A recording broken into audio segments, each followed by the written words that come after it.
welcome to Relish Books. Today I'm doing a review of The Three Musketeers by Alexandre Dumas. I feel like I've mentioned that I'm reading this book for a long time. I finally finished it. I kind of read the first half at the beginning of summer and just now picked it up and finished the second half. It was not really what I was expecting at all, and I didn't think that I went into it with a lot of preconceived ideas about what it was going to be like, but I guess I had some because I started reading and I was like, what's going on? This is not at all what I was expecting. And I think part of that was because I had read The Count of Monte Cristo and I didn't really like it. So I didn't have like super high hopes for liking The Three Musketeers, but the whole tone of it was totally different than what I was expecting. I really think that the book is meant to be consumed as a comedy mainly, like an adventure story, but pretty lighthearted.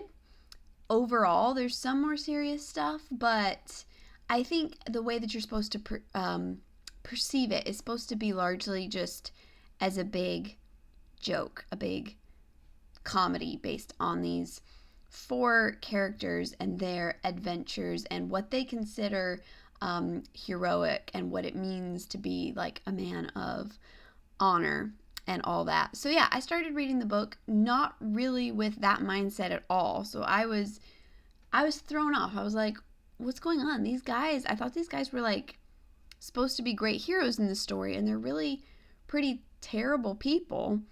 But in their minds, they're good people, sort of, I think. At least they serve the office well of a musketeer, and that's, I think, all they really care about, because in their personal lives they're really bad people. And yeah, that was something that was so strange throughout the whole book, and that's where a lot of my mixed feelings kind of came in, because I'm like, how much of this is supposed to be ironic and how much is the author not, like, how much of it is intentional irony and how much is not? And I really don't know, and I haven't researched it enough to know. Maybe other people know, but I don't know, a lot of it felt so strange how the villain is this lady. She's always just called Milady, and she's super super evil, and way more evil than any of them, but she's so one of her big crimes obviously is that she was married multiple times, and they're like, oh, you're a bigamist, and this is such a terrible crime, when in this culture and in this place, and it is France, a few hundred years ago, or many hundred years ago, when it's absolutely okay, apparently, for everybody to have mistresses. Like, it seems like all the women the guys in the story are interested in are married to other people, and that's just completely acceptable. It's like it's expected almost. It's like, oh, who's your mistress? And it's always some married lady. And I'm like, what's going on? And then she's being judged for, obviously, most of her crimes are way worse than that and different things. But I was kind of like, it's not really fair for you guys to be judging her for that particular thing. Because, yeah, they're all... And the weird thing, too, was, like, D'Artagnan, and I'm probably not saying his name right, but D'Artagnan is the main love interest in the story for him is to a married woman. But after she's introduced, her husband really has nothing else to do with it. He's just kind of left behind, and they never really talk about him or even seem to consider this. She talks about D'Artagnan as just being the man that she loves. And he talks about her as the woman that he loves. It doesn't even seem, it's like, doesn't seem to be any kind of a hindrance at all that she's married. And I was like, it's so weird. And, Porthos is just waiting for his woman's husband to die so that he can marry her for her money. He doesn't actually love her. And then Aramis, his woman's always kind of mysterious. But I think she's married too. Like, I think they all are. It's just like the thing to have a mistress who's a married woman. It kind of makes it more exciting or something. I don't know. I guess, like I said, It's France. It's a weird time, but it kind of made me confused. I was thrown off by that, to say the least. And plus, besides the fact that Dardigan isn't even, he's supposed to be the good guy, and he does some really awful things. He is in love with this one woman, apparently, who he barely knows. He's seen her a couple times, and she's married, but, in his heart, she's the one that he is loyal to. But then he falls in love with Milady till he finds out she's evil. And then the Milady's servant girl falls in love with him, and he doesn't love her, but he purposely manipulates her love to get her to do stuff for him and to help him. And I was like, he's terrible. He's basically a villain himself. He's really bad. They're all really bad. They have their ideas of honor that they do sometimes hold to. But not even, they don't even always hold to those things, because Dardigan was not faithful. He shouldn't have been in love with the woman he was in love with, but he wasn't even faithful to her. It's weird. But it's, like I said, it's supposed to be comedic, and some of the adventures are a lot of fun. As far as the writing, I felt like it was better than The Count of Monte Cristo. It was more enjoyable than The Count of Monte Cristo. And if the intention is to be ironic, it's a lot more forgivable. But even so, it's kind of weird.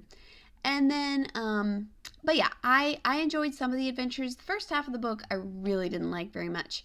The second half had some fun stuff. I started to be able to appreciate the characters a little more, kind of just taking the book for what it was.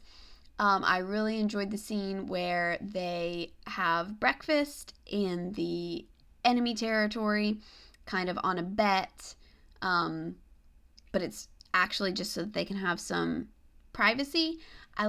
After a while, I liked Athos's character. He's the best one. None of them are very good people at all, but Athos is the best, and he's written as a fun character too. He's not maybe a very good person, but he's well written. He's funny. The adventures of the four are pretty funny at times, and they're different personalities playing off each other. That's why the book is famous, I think. The four very different personalities, the way that they mix, the way that they play off each other, their deep loyalty and affection for each other. And so that's kind of fun. Something that was a little odd and again was unexpected, but in the second half of the book, was the shift of perspective to where a large chunk of the story is actually from Milady's perspective. I feel so weird saying that. She goes by Milady Cleric, but I don't know her. I don't even remember her real name. She has so many different names. I don't know what it was originally. But, she's like the big villain of the story, which again, I didn't really expect, because, when it starts out, you think that the Cardinal's kind of the villain. You think that this mysterious man that Dardigan meets at the beginning is the villain.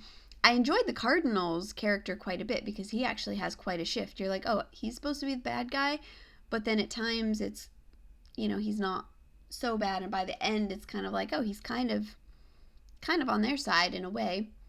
And there's kind of a mutual respect there throughout. But yeah, so this woman is actually the main villain, and she's pretty scary. She's almost supernatural in her evilness, but the book, a large chunk of it is actually from her perspective during her imprisonment and her seduction of her guard, that whole thing. So yeah, I wasn't expecting that. There's a random, from a different character's point of view. It's usually with the Musketeers, but then a big portion is with her. And it was interesting. I was pretty gripped through that section. I was reading it, but I didn't really enjoy it, because she's so evil, and having such an evil person as the kind of the main character for a while is just, I don't know, I didn't like it. It's not that fun to have someone like that as the main character, but it was gripping, and it was different, changing it up. It was really frustrating how she just accomplishes her will over and over, manipulating people, seducing people to do her evil things. And it's kind of like, what reason does she have for being evil? She just is very evil and just does bad things, and just wants to kill anybody who's ever done anything that she didn't like. So she's kind of she's a pretty basic villain. And then there's historical stuff mingled throughout. I have no idea how historically accurate it's supposed to be. It's historical fiction, so the main characters are made up. But as far as like what's going on with the king and the cardinal and Anne of Austria, the queen, and her supposed affair with Buckingham and all these things, I have no idea how accurate all that is, but that's mixed throughout. And it was interesting to feel the sympathies of the author seeming to be with trying to feel out where the sympathies of the author were, which seemed to be mostly with the queen, even though she is having an affair. But it's kind of like he's saying, oh, it's okay, it's understandable because the king is really awful to her. It's just an odd perspective, an odd kind of, I don't know where the author's coming from as far as his morals, I guess. I think you expect to read these old classics and have the good and bad in them just be very black and white. I think that is the way it usually is in these old classics, the way that it's presented. So to have this one feel very, very murky as far as where people are supposed to be coming from, I think was just not what I was expecting. It does make for a more interesting book, I guess. But yeah, if you can't tell, it confused me a bit. I'm trying to work out in my mind whether I really liked it or not. I think it has some good things about it, but overall, not really my favorite. I think it can be, especially if you go into it knowing that it's a comedy, that it's supposed to be taken pretty lightly, and ironically, I think you'll enjoy it more.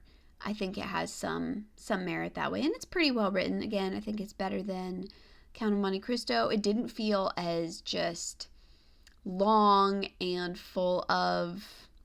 Count of Monte Cristo feels so puffed up with... It has a lot of like padding, like feels way longer than it needs to be, with just a lot of extra stuff. And Three Musketeers is a long book, but it didn't feel like that. It felt fairly... it felt pretty to the point for the most part. So yeah, I think it can be a fun read. I didn't love it, but I didn't hate it. So mixed feelings. Mostly I was just kind of like, oh, this is not at all what I was expecting. But yeah, I enjoyed some of it. Some of the adventures, some of the dialogue was pretty funny between the characters. But yeah, some strange relationships going on in there for sure. But yeah, those are my thoughts on the Three Musketeers. Finally finished it. I can cross it off the list, and maybe I'll do a review again someday when my thoughts are more ordered about what I thought of it. But I wanted to come on and say that I finished it and kind of just give a summary of what I'm thinking of about it right now. So those are my thoughts on the Three Musketeers. Thanks so much for watching. I'll see you next time. Bye.